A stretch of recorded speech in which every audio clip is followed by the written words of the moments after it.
Okay, welcome back.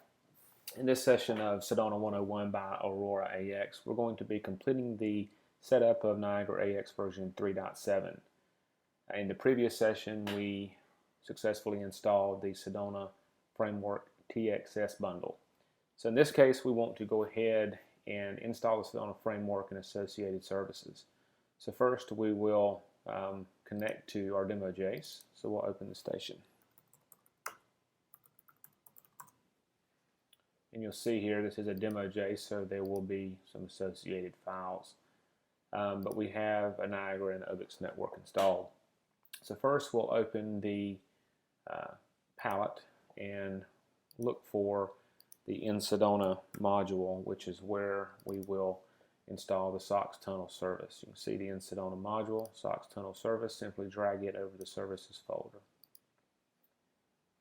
Good practice is to go ahead once you've installed the SoxTunnel service and go into the property sheet and immediately disable the Authenticate with User Service feature. Once that's been done, we can go and look for the Sedona Gen 6 LP network. And it's Gen 6 LP. We can double click and you'll see the Sedona Gen 6 LP network is now available. Simply drag and drop over the drivers folder and the Sedona network is installed. Right click and let's go into the property sheet of the Sedona network. As in previous videos for versions 3.6, we want to start at the bottom and move towards the top where we'll finally enable the network. So first we want to set up the address map. So we have to set a base address. In this case it would be 10.10.0.0. This is the IPv4 mapped address of the 6 low-pan devices. So the first device discovered will automatically be assigned 10.10.0.1. Next is your channel. In this case, we'll operate on channel 26, which operates outside of competing 2.4 gigahertz frequencies. Next is your PAN ID. By default, it is DEFA. It's a hexadecimal addressing scheme. In this case, we'll select 0. This is the unique identifier that all devices on the network must share. And last is Show PAN server. You want to enable that feature. Then you can go ahead and save your changes. So we've assigned an address map for IPv4 addressing. We've selected a channel, selected the appropriate PAN ID that our field devices share, and enabled Show PAN server. At this point, we can enable our network, and we have now turned on the wireless card in the JACE. So we can then, at this point, watch the address map and see devices join as the JACE finds them. Well, you can see entry 1 is already joined. 10.10.0.1 is the IPv4 address mapped to the 6 low-pan address. So if we go over to the Sedona network, we should be able to hit Discover, and the device is there. So simply select the device as with any other network and add the device. You can name the device. In this case, let's call it Rooftop Unit 1 and hit OK. Now you can see the device is in the Sedona network.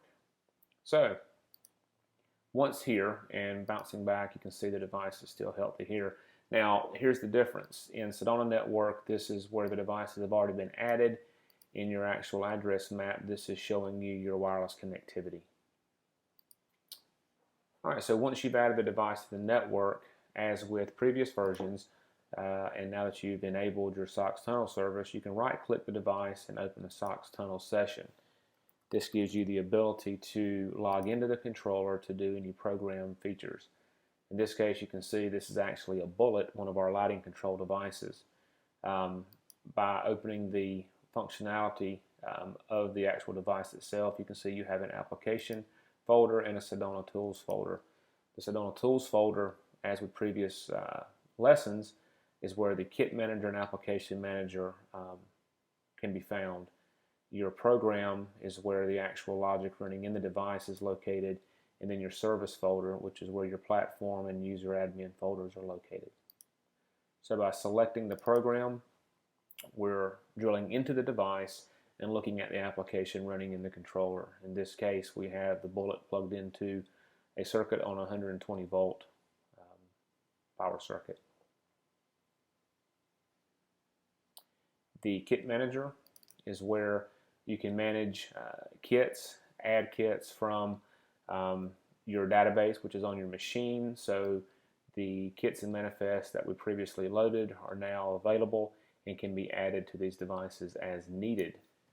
The application manager is where you can save and install previously stored applications into the Sedona device.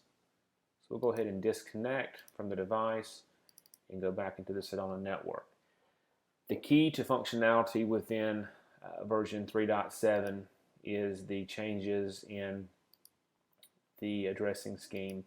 So just be sure to compare your view in your tree structure. Directly under your version of Niagara, the Sedona folder is located. Underneath the Sedona folder are your kits, manifests, and platforms. Inside the kits folder are the actual kits associated with what you've actually installed. So just ensure that your tree structure mimics what you see on the screen.